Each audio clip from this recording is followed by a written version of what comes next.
आज हम अपने दिव्याभा बुक के पेज नंबर 456 पे हैं और ये जो सत्संग है वो हमें श्रीमती ललित माथुर ने भेजा है जो कि दिल्ली से हैं। तो इनका सत्संग का जो टॉपिक है वो है आस्था की दृष्टि से। गुरुजी के कमल चरणों में मेरा सादर नमन।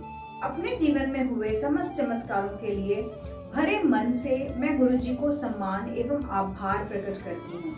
हम उनके अत्यंत कृतज्ञ हैं क्योंकि उन्होंने हमें अपनी छत्र छाया में स्वीकार किया है। वह ईश्वर के अवतार हैं, शिव के मूर्ति स्वरूप और साथ ही अत्यंत मानवीय, मिलनसार, उदार, दिव्य ऊर्जा हैं जो हमारा सही मार्गदर्शन कर झूठे रीति रिवाजों और रूढ़िवाद से उठने को प्रेरित करते हैं। उन्होंने हमें जीवन, धर्म और आस्था को समझने का एक विभिन्न अर्थ प्रदान किया है। सब कुछ अति सहज हो गया है। बहुत भाग्यशाली है वह दिन जब हम पहली बार गुरुजी के शरण में पहुंचे थे। जब पहली बार मेरे पिता उनके पास गए थे, उन्होंने हमारे बारे में प्रश्न किया था। उन्हें पता था कि मेरे पति कहाँ पे कार्यरत हैं और मेरी बेटी को क्या रोग है, रुबेला के लक्षण। यह अप्रैल 1995 की घटना है। मैं प्रसन्न हो गई। मेरी गर्भावस्था के पहले तिमाही में मुझे जर्मन खसरा हो गया था। अतः अदिति को जन्म से ही अनेक समस्याएं थीं, जिसके कारण उसमें दृष्टि दोष था। जन्मजात मोतियाबिंद के कारण उसे लघु ऑप्थेल्मिया, लघु शुक्ल निस्तेग्मस और अतिमंद जैसी जटिल समस्याएं उत्पन्न हो गई थी। अपने छोटे से जीवन के प्रथम 2 वर्षों में उसकी आंखों की 5 शल्य क्रियाएं हो चुकी थी, 3 मोतियाबिंद के लिए और शेष 2 अधिमंत के लिए। इतना सब कुछ होने के बाद भी उसकी दृष्टि में कोई विशेष अंतर नहीं आया था। अखिल भारतीय आयुर्विज्ञान संस्थान के चिकित्सकों को कोई विशेष आशा नहीं थी। उनके अनुसार क्योंकि उसका दृष्टि पटल क्षतिग्रस्त था, वो कभी भी पूरी तरह से स्पष्ट देख पाएगी इसकी संभावना बहुत कम थी। इस दृष्टि दोष के अलावा उसके हृदय की एक धमनी जो जन्म के बाद बंद होनी चाहिए थी, बंद नहीं हुई थी। अतः उसे पीडीए नामक रोग भी था। वह उसके 3रे वर्ष में शल्य क्रिया द्वारा ठीक किया गया। इन सब समस्याओं के कारण उसका विकास बहुत धीमी गति से हो रहा था। शारीरिक व्यायाम प्रतिक्रियाओं की सहायता से उसने 3 वर्ष की आयु में चलना प्रारंभ किया तो हमने उसे स्कूल भेजना आरंभ कर दिया। मनोवैज्ञानिक परीक्षणों से पता लगा कि उसका बौद्धिक स्तर केवल 70 से 79 की श्रेणी में है। मनोवैज्ञानिक ने उसे मंद बुद्धि छात्रों को पढ़ाने वाले विशेष अध्यापकों की देखरेख में रखने का प्रस्ताव दिया। गुरुजी के पास आने के पश्चात यह सब नाटकीय ढंग से परिवर्तित हो गया। उस समय अदिति 12 वर्ष की थी और साधु वासवानी स्कूल के विशेष विभाग में पढ़ती थी। अपने पिता के माध्यम से गुरुजी का आदेश प्राप्त करने के उपरांत हम ग्रेटर कैलाश में गुरुजी के मंदिर पहुंचे। यह एक अनोखा अनुभव था। हमने कभी ऐसे मनमोहक और स्वयं की ओर आकर्षित करने वाले गुरुजी नहीं देखे थे। गुरुजी हमें कुछ विशेष दिनों को ही आने को कहते रहे। उनके 5वें दर्शन के अवसर पर उन्होंने अदिति को प्रतिदिन प्रातः सूर्य नमस्कार करने और दूध में मूंगफली और उनके द्वारा अभिमंत्रित मिश्री डालकर पीने को कहा। यह 51 दिन तक करना था। 21वें दिन उसने कहा कि उसकी दृष्टि में सुधार है। हम अति आनंदित थे। शीघ्र ही गुरुजी चंडीगढ़ चले गए, जहां वह 3 वर्ष रहे। हमने 2 बार उनके पास जाकर अदिति के लिए कुछ करने का निवेदन किया तो उन्होंने उत्तर दिया वह दिल्ली वापस आकर उसे स्वस्थ करेंगे। 1998 को बैसाखी के दिन जब गुरुजी को फोन आया और उन्होंने उस दिन शाम को सुल्तानपुर में स्थित एम्पायर स्टेट में आने के लिए कहा तो मेरी प्रसन्नता का ठिकाना नहीं रहा। उसके बाद मैं बार बार उनसे अदिति का उपचार करने का आग्रह करती रही। उन्होंने किया, पर अपने ढंग से। जून 1998 में एक दिन वह हमारे घर आए। अगले दिन ही हम पुनः आनंदित हुए जब अदिति समाचार पत्र और अपनी 10वीं कक्षा की पुस्तक के छोटे अक्षर भी पढ़ पाई, जो पहले नहीं कर पाती थी। यह दिव्य हस्तक्षेप नहीं तो और क्या है? ऐसा चमत्कार तो केवल ईश्वर से ही संभव है। इसके बाद अदिति के सब भौतिक परिणामों में भी अभूतपूर्व वृद्धि हुई। उसने 10वीं, 12वीं और स्नातक के प्रथम वर्ष की परीक्षाएं प्रथम श्रेणी में उत्तीर्ण की है और अब वह समाज विज्ञान में स्नातक कर रही है। जीवन के वह काले बादल अब छट गए हैं। 13 वर्ष पूर्व हमें विश्वास नहीं था कि यह सब करने में सक्षम हो पाएगी। गुरुजी के आशीर्वाद से अदिति में अत्यधिक सुधार हुआ है। न केवल उसकी दृष्टि दोनों दूर और निकट की बहुत अच्छी हो गई है, उसकी स्मरण शक्ति भी बहुत उन्नत हुई है। पिछले वर्ष जब उसका दृष्टि परीक्षण हुआ तो वह एक और पंक्ति पढ़ पाई थी। अदिति अब एक आत्मविश्वासी कन्या है। मेरे लिए इसका क्या अर्थ है? उसके भविष्य की चिंता छोड़कर मुझे विश्वास हो गया है कि गुरुजी उसका ध्यान रखेंगे। मुझे अब शांति प्राप्त हो गई है और मैंने संसार से प्रश्न करना छोड़ दिया है। मैं क्यों? मेरी प्रथम संतान के साथ ही ऐसा क्यों हुआ? गुरुजी ने न केवल हमारे जीवन को परिवर्तित कर दिए हैं, उन्होंने हमें साहस और शक्ति से जीवन की समस्याओं का सामना करना सिखाया है। उनमें आस्था होने के कारण हमें विश्वास है कि उनकी छत्र छाया हमारे ऊपर बनी हुई है और कुछ प्रतिकूल नहीं हो सकता है। मेरे परिवार के अन्य सदस्य भी गुरुजी की कृपा के पात्र रहे हैं। उन्होंने मेरे पति को 3 बार मृत्यु का ग्रास बनने से रोका है। पहली बार वह जिस टैक्सी में यात्रा कर रहे थे, वह सीधे जाकर एक अशोक लेलैंड ट्रक से टकरा गई। उसकी अवस्था इतनी विकृत हो गई थी कि देखने वालों ने सोचा कि कोई भी यात्री जीवित नहीं बचा होगा। दुर्घटना से कुछ ही पल पूर्व उन्हें झपकी आ गई थी, फिर भी उनको केवल भौं, ठोड़ी और एक दांत पर थोड़ी सी चोटें आई थी और वो बच गए। उनकी भौं और ठोड़ी पर कुछ टाके अवश्य लगे। आश्चर्यजनक से उन्होंने वारंगल से अपनी यात्रा आरंभ करने से पूर्व शिव मंदिर में जल अर्पित किया था और विशेष पूजा करी थी, जो साधारणतः वह ऐसे अवसरों पर नहीं करते। फिर क्या हम कहते नहीं हैं कि गुरुजी ही शिव हैं। 13 दिसंबर 2001 को जब आतंकवादियों ने संसद भवन पर आक्रमण किया था, तो मेरे पति उससे कुछ क्षण पूर्व प्रवेश करने वाले अंतिम व्यक्ति थे। उनके के घुसने के तुरंत बाद गोलियों की ध्वनि से वातावरण गूंज उठा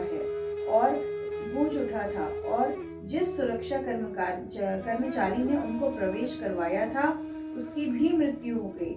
निश्चित रूप से गुरुजी मेरे पति की रक्षा कर रहे थे। तीसरा अवसर श्रीनगर के गोल्फ कोर्स में आया। अंधेरा होने के बाद मेरे पति के मन में वहां टहलने का मूर्खतापूर्ण विचार आया और वह घूमने निकल पड़े। एक मोड़ पर उन्हें लगा कि उन्होंने एक कुत्ते को थोड़ी दूर पर देखा है। वह आश्चर्यचकित थे कि इतनी सुरक्षा होते हुए भी कोई आवारा कुत्ता कैसे प्रवेश कर सकता है, कि उसी समय उस प्राणी ने उनमें रुचि दिखाकर उनकी ओर बढ़ना शुरू कर दिया। तब उन्हें आभास हुआ कि पूंछ चलाता हुआ वह प्राणी पूर्ण विकसित तेंदुआ है। वह अपने स्थान पर जड़ हो गए। उन्होंने उसे जाने का संकेत दिया और अविश्वसनीय रूप से उस तेंदुए ने उनकी आज्ञा का पालन किया। जब वह वहां से चले तो उसे तेंदुए ने उनका पीछा नहीं किया। गुरुजी द्वारा रक्षा का एक और स्पष्ट प्रमाण। गुरुजी ने न केवल मेरे पति की जीवन रक्षा करी है, उनकी वृत्ति पर भी दया करी है। उन्हीं के आशीर्वाद से मेरे पति को पदोन्नति और स्थानांतरण मिले। त्रुटिहीन रिपोर्ट होते हुए भी मेरे पति की उन्नति में बाधाएं थी। केवल गुरुजी के आशीर्वाद से उनको सचिव श्रेणी में स्थान मिला और दिल्ली आने के पूर्व वह श्रीनगर जैसे प्रमुख स्थान में रहे। 1997 में मेरा पुत्र एक मोटरसाइकिल के पीछे बिना हेलमेट के यात्रा कर रहा था। और एक तेजी से जाती हुई कार से दुर्घटना हो गई। उस समय कुछ भी हो सकता था, जैसे गंभीर चोटों के कारण गर्दन की मोच या पक्षाघात। चमत्कार से वह थोड़ी सी चोटों के साथ बच गया। जब स्वस्थ होकर मेरा बेटा गुरुजी के पास गया तो उन्होंने उसे बताया कि उन्होंने उसकी जीवन रक्षा करी थी। मुझे भी गुरुजी ने अपनी स्नेह से वंचित नहीं रखा है। 20 वर्ष से मुझे अस्थमा के दौरे पड़ते रहे थे और मैं अक्सर स्टेरॉइड की गोलियां खाती थी। मैंने सदा गुरुजी से अपने बच्चों के लिए आशीष मांगा था, पर अपनी समस्या उनके सम्मुख कभी प्रकट नहीं करी थी। 3 वर्ष पूर्व मुझे अचानक आभास हुआ कि मेरा श्वास रोग समाप्त हो चुका है। गुरुजी ने बताया कि उन्होंने मुझे स्टेरॉइड से मुक्त कर दिया है, जो सत्य है, क्योंकि उसके बाद मुझे कभी उनकी आवश्यकता ही नहीं पड़ी है। 3 ग्रीष्म ऋतुओं से मुझे हल्का ज्वर रहने लगा था, जो 6 मास तक रहता था और मुझे शक्तिहीन कर देता था। रक्त परीक्षण कैंसर या तपेदिक की ओर संकेत दे रहे थे। चिकित्सक ने अनेक अन्य परीक्षण करवाने को कहा था। मेरे पति ने मेरी समस्या का उल्लेख गुरुजी से किया तो उन्होंने प्रतिदिन अभिमंत्रित पान के पत्ते सिर के नीचे रखकर सोने को कहा। कुछ ही दिन में मेरा ज्वर कभी वापस नहीं आने के लिए विलीन हो गया। अपने परिवार पर गुरुजी की दया दृष्टि का मैं लगातार वर्णन कर सकती हूँ। उन्होंने मेरे माता और पिता को कैंसर से मुक्त किया है। मेरे पिता उनके पास 1995 में अपनी कैंसर की शल्य क्रिया के पश्चात गए थे। उसके बाद उन्हें यह कभी रोग नहीं हुआ, यद्यपि परिवार में उनकी दुखद घटनाएं हुई हैं। मेरी माँ को उनकी शल्य क्रिया के पश्चात कभी कीमोथेरेपी की आवश्यकता नहीं पड़ी। शल्य क्रिया की पूरी अवधि में उन्हें लगा कि गुरुजी ने उनका हाथ पकड़ा हुआ है। गुरुजी के दर्शन के समय उन्होंने उन्हें एक और गुलाबी और स्वर्ण रंग की साड़ी भी दी थी। गुरुजी ने अक्सर हमें स्वप्न में दर्शन दिए हैं। एक बार मेरे पुत्र आशुतोष को स्वप्न आया कि गुरुजी के दर्शन करते हुए उन्होंने अपने साथ बड़े मंदिर चलने के लिए कहा। जब किसी कारणवश गुरुजी वहां नहीं गए तो हम वापस घर आ गए। गुरुजी ने आशुतोष से उसके फोन पर बात करके प्रश्न किया कि हम बड़े मंदिर क्यों नहीं गए। फिर उन्होंने कहा कि वह उसे कुछ दिखाएंगे। उसके बाद जो हुआ वह दिव्य दर्शन है। उसने हमारे प्रांगण में अपने से दूर जाती एक भव्य आकृति देखी। जानने को उत्सुक कि वह कौन है, उसे शिव की जटाएं और त्रिशूल दिखाई दिए। फिर वह आकृति उसकी ओर मुड़ी। फिर शिव जी ने पहले हनुमान और उसके बाद गणेश के रूप धारण किए। हमारे पुत्र को वास्तव में आशीष प्राप्त हुआ। गुरुजी ने कुछ भी हमारे लिए किया है और उसके लिए मैं उनका आभार और कृतज्ञता प्रकट करने में असमर्थ हूँ। जब उन्होंने हमें संरक्षण दिया तब चिकित्सकों ने अतिथि को पूर्ण स्वस्थ करने में अपनी असमर्थता व्यक्त कर दी थी। उसका रोग निवारण और उनकी दिव्य शक्तियों का प्रत्यक्ष प्रमाण है। शब्द गुरुजी की महानता व्यक्त नहीं कर सकते। उन्होंने हमारा जीवन परिवर्तित कर दिया है, आस्था से ऊर्जा और स्फूर्ति प्रदान करी है।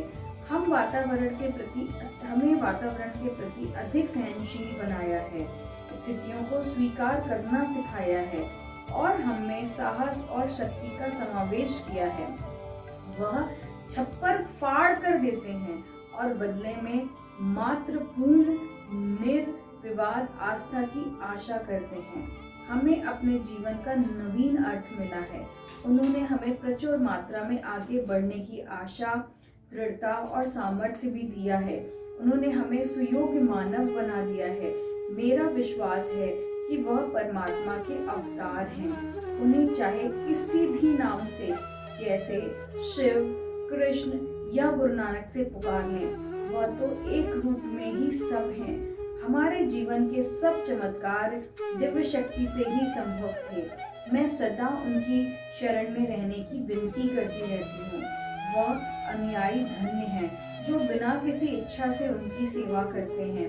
उनके परिवार में, उनकी छत्र छाया में हम सब एक समान हैं। वह सबको अनुभव, सुख और दुख बंटवाकर जैसा एक परिवार में सदा होता रहा है, सच्ची नम्रता और दीनता का पाठ देते हैं। वास्तव में हम उन्हें इस विशाल ब्रह्मांड में मानव ब्रह्म रूप के रूप में देखते हैं। गुरुजी के बारे में इतना कुछ कहना अभी भी शेष है। मुझे अपना यथास्थान दिखाने की एक उनकी अनोखी शैली, मंगा ना कर या यूं ही तुरदी फिरदी है पंडिता दे कोल से लेकर उनकी रहस्यमय मधुर दिव्य मुस्कान, या फिर घर में अचानक वह सुगंध जो उनकी प्रत्यक्ष उपस्थिति की ओर संगीत देती है, फिर वह ओम जो अचानक ही पहले घर में उनके सब कैलेंडरों पर प्रकट हो गए और उसके पश्चात घर के पूरे फर्श पर सैकड़ों की संख्या में छपे हुए दिखाई दिए, जो कि समझ ही नहीं आ रहा था कि चलते हुए कहाँ पर पैर रखें। जब मैंने उनसे इनका उल्लेख किया तो वो बोले, देखती चल। फिर एक बार उनके द्वारा अभिमंत्रित ताम्र लोटे के जल का स्वाद उसी अमृत जैसा हो गया था जो उन्होंने उससे पूर्व चखाया था। गुरुजी की सबसे प्रमुख बात है कि उनसे सहजता से बिना झिझक के सारी बात करी जा सकती है। ऐसी चिंता कभी नहीं हुई या ऐसा प्रतीत हुआ हो कि उन्होंने हमारी बात नहीं सुनी और हमारी किसी समस्या का समाधान नहीं किया। विश्वास पूर्व मैं यह निष्कर्ष निकाल सकती हूँ कि किसी को अपना कष्ट बताने की भी आवश्यकता नहीं है। विनती है कि वह हमें सदा अपने संरक्षण में बनाए रखें। जय गुरु जी, शुक्राना गुरु जी। तो संगत जी, बहुत प्यारा सत्संग था आंटी का, ललित माथुर आंटी का। और मैं जैसे हमेशा आपको ये इंसिडेंट शेयर करती हूँ कि गुरुजी जब भी मुझसे दिव्याभा की सेवा करवाते हैं, जिस दिन मैं गुरुजी का जो भी सत्संग गुरुजी पढ़ाते हैं उस दिन से रिलेटेड पक्का मतलब कुछ ऐसा होता है जहाँ पे मुझे फील आता है कि गुरुजी ही सब डिसाइड करते हैं कि मुझे किस दिन कौन सा एग्जैक्टली किसका सत्संग पढ़ना है। तो संगत जी, आज बहुत बड़ा मैं कोइंसिडेंट तो नहीं बोल सकती, बिकॉज गुरुजी के दरबार पे कोई भी चीज़ें कोइंसिडेंट नहीं होती। गुरुजी हर बार ये एहसास दिलाते हैं कि मतलब मैं जो कर रही हूँ वो मैं नहीं कर रही, वो गुरुजी करा रहे हैं। तो संगत जी, आज बहुत बड़ी बात ये हुई कि आज जब मैं ये शूट कर रही हूँ तो इस समय सार्थक टाइम क्या हो रहा है इस टाइम? 7:48 सुबह के 7:48 हो रहे हैं और आज का जो दिन है वो बैसाखी का दिन है। और अभी हम सब मॉर्निंग में बैसाखी का सत्संग करके उठे हैं। संगत जी, मैंने रैंडम जैसे आपको पता है कि मैं जब भी दिव्यावा पढ़ती हूँ तो चैप्टर वाइज पढ़ती हूँ। तो संगत जी, आज मैंने लकीली मतलब जो भी चैप्टर उठाया it was not pre decided. कुछ भी चीज़ें प्री डिसाइडेड नहीं होती है। मैं लास्ट टाइम तक जहाँ तक चीज़ें कवर कर लेती हूँ उसका जो नेक्स्ट चैप्टर होता है वो एग्जैक्टली मैं आगे कंटिन्यू कर देती हूँ। तो संगत जी, आज जब मैंने ये चैप्टर पढ़ना शुरू किया देन कोइंसिडेंट बिल्कुल भी नहीं हो सकता, क्योंकि बैसाखी से रिलेटेड सत्संग ही पढ़ूँ ये कैसे कोइंसिडेंट हो सकता है। तो जब मैंने ये पढ़ना शुरू किया तो मालिक ने वहाँ पे बीच में ही बैसाखी का वर्णन करवा दिया। तो मैंने वही बोला संगत जी, बहुत बहुत शुक्राना मालिक का कि वो हमारे साथ हर एक मोमेंट रहते हैं, हर एक पल वो हमारे साथ यहाँ पे रहते हैं, विराजमान रहते हैं। और मैं शायद गुरुजी मुझसे जो भी सेवा लेते हैं मतलब मैं जिंदगी भर उनका जितना शुक्राना करूँ उतना कम है, क्योंकि ये कोइंसिडेंट नहीं हो सकता संगत जी, क्योंकि कोई भी चीज़ें प्री डिसाइडेड नहीं होती हैं। तो अभी जब मैं ये पढ़ रही थी उसमें बैसाखी शब्द का मिलना मतलब मुझे ये बार बार रिमाइंड करा रहा था कि ये गुरुजी ने ही डिसाइड किया है कि मैं बैसाखी के दिन ये सत्संग पढ़ूँ। तो मालिक बहुत बहुत शुक्राना कि आप यहाँ पे हैं और सब कुछ आप ही इंडिकेट कर रहे हो कि एग्जैक्टली किस दिन कौन सा सत्संग की सेवा आपको लेनी है। तो गुरुजी बहुत बहुत शुक्राना, दिल से शुक्राना। और संगत जी, जब भी पढ़ती हो ना तो बहुत सारे इंसिडेंट गुरुजी रिमाइंड कराते रहते हैं। तो जैसे आंटी ने एक चीज़ बताई कि उन्हें बहुत ज़्यादा ओम दर्शन हुए और बहुत ज़्यादा त्रिशूल दर्शन हुए। तो संगत जी, आज मॉर्निंग में कुछ ऐसा ही हुआ कि जब हम यहाँ पे सत्संग कर रहे थे तो सार्थक please switch on the light ना, सो दैट मैं संगत के दर्शन करा पाऊँ। एक लाइट ऑन करना। तो संगत जी, जब जब आज हम यहाँ पे सत्संग कर रहे थे तो ऑल ऑफ सडन हमारी जो प्लेस होती है, मैं गुरु जी की गद्दी के ठीक ऑपोजिट बैठती हूँ और यहाँ पे हमारी पूरी संगत होती है। तो मेरा बेटा सार्थक यहाँ बैठता है। तो गुरुजी अचानक से ना, जब यहाँ पे ये जो गुरुजी की गद्दी है, यहाँ पे शायद अभी तो आपको रिफ्लेक्शन नहीं दिख रहा होगा, बट ये जो एरिया है यहाँ पे पूरा का पूरा त्रिशूल बना हुआ था, पूरा क्लियर त्रिशूल। गुरुजी ने यहाँ पे त्रिशूल दर्शन दिए। जूम करने पे भी नहीं आएगा इस समय, वाइट चूल्हा है, उतनी क्लैरिटी नहीं आएगी। तो संगत जी यहाँ पे गुरुजी ने ना पूरे पूरे त्रिशूल दर्शन दिए।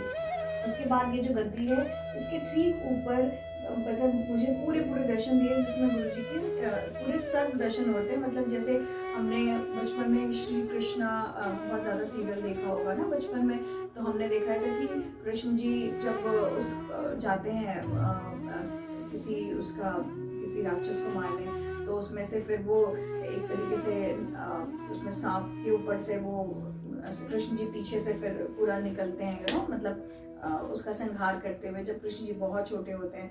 तो वो तीनों सांप यहाँ पे पूरे सब दर्शन इस गद्दी के ठीक ऊपर हो रहे थे। तो संगत जी मेरे दिमाग में बार बार आ रहा था, अरे ये तो कृष्ण जी वाले सीरियल में मैंने देखा था, पीछे कृष्ण जी रहते थे और आगे पूरे सांपों के जोड़े में कृष्ण जी पीछे खड़े होकर के और फिर आते थे। वो बार बार रामायण कृष्ण कृष्ण कृष्ण हो रहा था और समहाउ यहाँ पे तो पूरे त्रिशूल दर्शन हो रहे थे। उसके बाद संगत जी यहाँ पे जो स्वरूप है ना, इस स्वरूप में कॉर्नर में गुरुजी का रेड कलर का चोले में जो उनका स्वरूप है, जिसमें गुरुजी ने रेड कलर की शर्ट पहनी हुई है, तो वो एग्जैक्टली इस चोले में यहाँ पे रेड कलर का बुके है छोटा सा, अगर आपने देखा हो ये वाला स्वरूप।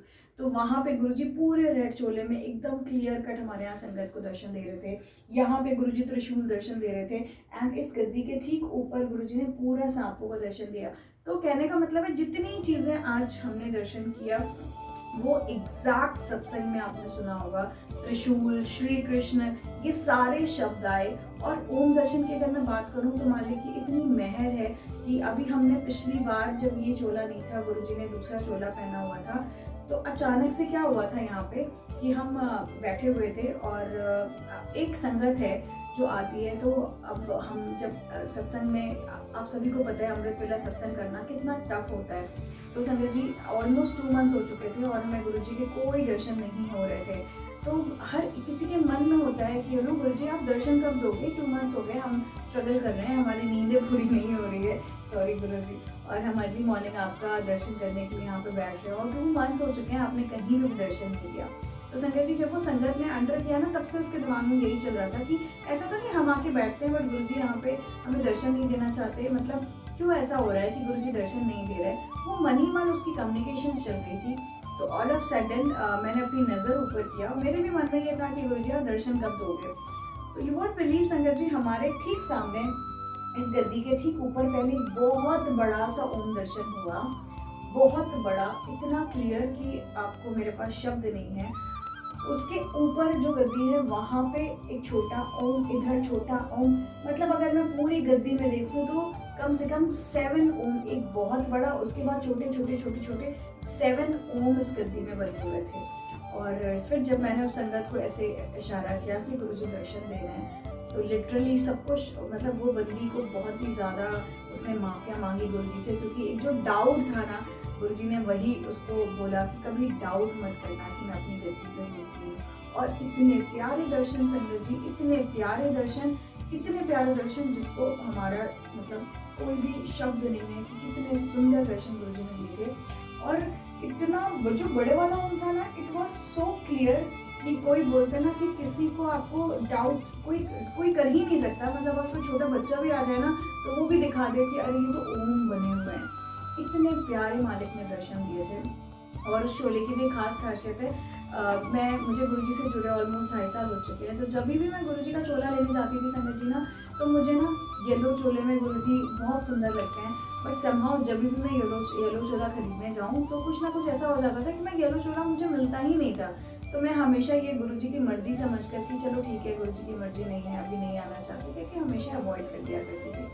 बट इस बार गुरुजी का शिवरात्रि जब था, तो फिर वही कुछ इंसिडेंट हुआ कि मैंने जहाँ से चोला खरीदने की बात की, उन्होंने मुझे बोला कि आंटी येलो चोला अवेलेबल है, आप आके ले जाओ। तो मैं बड़ी खुशी यहाँ से गुरुजी से बोल के निकली, गुरुजी फाइनली आप येलो चोले में आ रहे हो। और आई एम सो हैप्पी। फिर जब मैं वहाँ पहुँची तो क्या हुआ था, चोला बदल चुका था। उन अंकल ने बोला कि आंटी येलो चोला तो नहीं हो पा रहा है, कुछ प्रॉब्लम आ रही है, इमीडिएटली इतना जल्दी नहीं पॉसिबल हो पा रहा है, तो आप ना इस बार गुरुजी ऑरेंज चोला पहनेंगे, आप ले जाओ। अब जब मैंने वो ऑरेंज चोला देखा तो मैं थोड़ा, मुझे मेरा चेहरा थोड़ा उतर गया, क्योंकि मुझे एकदम जिद थी कि गुरुजी बहुत हो गया, प्लीज़ येलो चोले में आ जाओ, मतलब मुझे चाहिए ही चाहिए। फिर उन्होंने मुझे बहुत समझाने की कोशिश की कि इस बार अभी गुरुजी नहीं चाह रहे, आंटी मान जाओ और आप ऑरेंज चोला ले जाओ। लेकिन समहाउ मेरा मन बिल्कुल नहीं माना, क्योंकि मेरे अंदर एक भूत सवार था कि नहीं गुरुजी अब तो बहुत हो गया, अब तो मेरी ही चलेगी, सॉरी गुरुजी, और मुझे इस बार तो आपको येलो चोले में ही गद्दी लगानी है। फिर कुछ ऐसा हुआ कि फिर मैंने उनको मना कर दिया कि नहीं अंकल, लेट मी ट्राई, अगर मुझे नहीं मिलते हैं ना फिर आपका लास्ट ऑप्शन में फिर ऑरेंज चोला, अगर गुरुजी चाहेंगे तो फिर वही वो पहन लेंगे, बट शिवरात्रि में मेरी जिद है कि मुझे गुरुजी को येलो चोला पहनाना ही पहनाना है। तो संगत जी फिर क्या हुआ कि जब अब मेरे पास शिवरात्रि में ना सिर्फ 2 दिन बचे थे, और आप समझ सकते हो कि गुरुजी का चोला बनने में कितना टाइम लगता है, क्या होता है, और गुरुजी हमेशा रेडीमेड चोले ही लेते हैं, कभी ऐसा स्टिचिंग एंड ऑल वाला वो वाला सिस्टम नहीं रहा है मेरे साथ, बिकॉज टाइम शॉर्टेज रहती है। तो अब लास्ट मोमेंट पे ना तो मेरे पास कोई ऐसे टेलर थे जो कि अगर मैं फैब्रिक लेकर के आऊँ तो फिर वो फटाफट गुरुजी का चोला तैयार कर दें। अब मैं घर आई और फिर मैंने इनसे बोलना शुरू किया कि गुरुजी दिस इज़ वेरी रॉन्ग, मतलब मुझे चाहिए आपका येलो चोला, मुझे नहीं पता आप कैसे करोगे। फिर मेरे दिमाग में गुरुजी ने थॉट दिया, किसी आंटी ने बोला कि प्रशंसा फैब्रिक ले लो, बनवा लो, स्टिचिंग के लिए एक आंटी है वो बना देंगी। तो मैंने भी जिद उठाई कि चलो देखते हैं, नहीं होगा तो लास्ट में फिर वही रहेगा। फिर मैं गुरुजी से मेरा अपना वो स्टार्ट हुआ कि गुरुजी नहीं इस बार तो शिवरात्रि में येलो चोला ही पहनो गुरुजी। फिर कैसे कैसे फिर जो भी था गुरुजी की मेहर से एक सोसाइटी में ही, हमारी सोसाइटी में एक आंटी मिल गई जो कि गुरुजी का चोला के उन्होंने स्टिचिंग के लिए वो रेडी हो गई, सब कुछ तैयार हो गया। फिर गुरुजी ने वो चोला पहन लिया। तो जब गुरुजी ने वो चोला पहना ना संजय जी शिवरात्रि में, तो गुरुजी बहुत सुंदर लग रहे थे, मतलब इतना सुंदर गुरुजी ने दरबार सजवाया। एज यूजुअल गुरुजी तो कुछ भी पहनते हैं, सब कुछ बहुत सुंदर रहता है, बट मेरे अंदर का ना वो द्वंद्व चल रहा था कि यार ये पता नहीं गुरुजी ने मतलब एक्सेप्ट किया है कि नहीं एक्सेप्ट किया है ना, मतलब ये तो शायद गुरुजी ने मुझे ऑरेंज, क्योंकि वो अंकल बार बार बोलते हैं इस बार अंकल गुरुजी ऑरेंज ही पहनना चाह रहे हैं, शिवरात्रि तो वैसे भी शादी वाला वो होता है, तो आप अंकल ये आंटी यही चाह रहे हैं गुरुजी। अब मैं कन्विंस नहीं हो रही थी। तो जब गुरुजी को मैंने येलो चोला पहनाया तो मैं अंदर ही अंदर डाउट में थी, या खुश भी थी कि नहीं थी शायद मुझे नहीं पता, लेकिन बस ये लग रहा था कि हाय गुरुजी मैंने बहुत मुश्किलों से, मतलब ये आप येलो चोले में मुझे दिख रहे हैं जो कि शायद मेरी 2 साल की तमन्ना थी और आज पूरी हुई। तो पता नहीं गुरुजी आपको वो चीज़ें पसंद है कि नहीं पसंद है, मतलब बहुत सारा डाउट चल रहा था ना। हम मालिक पे जबरदस्ती करके मैंने वो काम कराया, एक तरीके से मुझे ये भी फीलिंग आ रही थी। तो हालांकि गुरुजी के साथ कौन जबरदस्ती कर सकता है, कोई नहीं कर सकता, बट हम ह्यूमन माइंड ही है ना संजय जी, तो बहुत सारे थॉट प्रोसेस आपको परेशान करते रहते हैं। तो ऐसे थॉट लेकर के मेरा अंदर ही अंदर सब चल रहा था। और ये भी मैंने गुरुजी से बोला कि गुरुजी अगर आपने एक्सेप्ट कर लिया है तो प्लीज़ दर्शन दो। तो संजय जी शिवरात्रि वाले दिन तो गुरुजी ने दर्शन नहीं दिए, बट फिर वो डाउट मन में जो था वो कहीं ना कहीं गायब हो गया। अच्छा वो संगत भी आई तो उस संगत ने भी यही बोलना शुरू किया और मेरे डाउट तो ऑलरेडी मन में लग ही रहा था। तो संगत जी फिर गुरुजी की मेहर उस चोले पे हुई, और उस येलो चोले में गुरुजी ने इतना भर भर के ओम दर्शन दिया, इतना भर भर के ओम दर्शन दिया कि मतलब मैं जितना शुक्राना करूँ मालिक का उतना कम है। I was literally in tears कि यार मतलब कैसे गुरुजी आप कैसे इतने प्यारे हो सकते हो, यू नो मतलब कैसे कोई इतना ज़्यादा प्यारा हो सकता है, और आप हमारी सारी छोटी छोटी जिद इतने प्यार से पूरी करते हो। और कितना मतलब एक्चुअली मतलब होता है ना कि हम किसी से अगर हमारा कनेक्शन कोई, अगर सपोज कोई फ्रेंड है तो शायद हम उस फ्रेंड से भी बात करके हमारी वो उतनी ज़्यादा जिद पूरी ना कर पाए जो एक्चुअली हमारे गुरुजी जानते हैं। और गुरुजी तो हमारे अंदर जितनी चीज़ें चल रही होती ना वो हमें हमसे ज़्यादा जानते हैं संगत जी। तो मालिक का बहुत बहुत शुक्राना, उन्होंने इतने सारे ओम दर्शन दिए। और जितनी चीज़ें मेरी लाइफ में होती रहती ना संगत जी, अब आज जब ये मैं सत्संग पढ़ रही हूँ तो सोचो ये छोटे छोटे डॉट्स वो मुझे याद दिलाते चले जाते हैं कि इससे कनेक्शन, इस सत्संग में ये जो हुआ वो तेरे साथ ये हो चुका है, यू नो मतलब ऐसे डॉट डॉट जो है ना वो सारा कनेक्शन वो याद दिलाते चले जाते हैं। वो रिमाइंड कराते चले जाते हैं। तो संगत जी ऐसे ही मतलब अब एक और चीज़ें थी, जैसे अभी आंटी ने बताया कि जो ताम्र लोटे में जो जल था वो एग्जैक्ट अमृत जैसा हो गया था, जो उन्होंने उससे पूर्व चखाया था गुरुजी ने। तो संगत जी ऐसे इंसिडेंट्स शायद जब हम नए नए जुड़ते हैं ना, तो गुरुजी बहुत सारी चीज़ें ऐसी, अब सेम इंसिडेंट हम सबके साथ, बहुत सारे लोगों के साथ मैंने सुना है। तो ये भी एक बहुत बड़ा सत्संग है कि संगत जी जब हम लोग नए नए जुड़े थे ना, तो गुरुजी का हम बड़े मंदिर से ताम्र लोटा हम मम्मी के लिए मैं वहाँ से लेकर के आई, प्रॉपर उसको ब्लेस करा के। तो जब हम ब्लेस करा के लेके आए तो रखना शुरू किया। तो संगत जी आप बिलीव, हम सबके साथ में शायद ये चीज़ें होती है कि गुरुजी ना अपनी प्रेजेंस दिखाते हैं। तो जब हम उस नॉर्मल से जो ताम्र लोटा होता था ना, हम उसमें जब जल चढ़ाते थे, या फिर अगर ताम्र लोटे में नहीं भी चढ़ाया सपोज, क्योंकि उसके एग्जैक्ट मुझे याद नहीं है कि वो मैं स्टील के ग्लास में रखा जाता था गुरुजी का जल, या फिर ताम्र लोटे वाले इंसिडेंट है, बट ये इंसिडेंट अभी मुझे कहीं ना कहीं वो डॉट कनेक्ट हो रहा है कि जब हमने रखना शुरू किया था ना, तो कभी ऐसा होता था कि उस ताम्र लोटे में एकदम ही जैसे लगता था ना कि वो मिट्टी का बिल्कुल बर्तन है और उसके अंदर से बहुत सुगंध आती थी।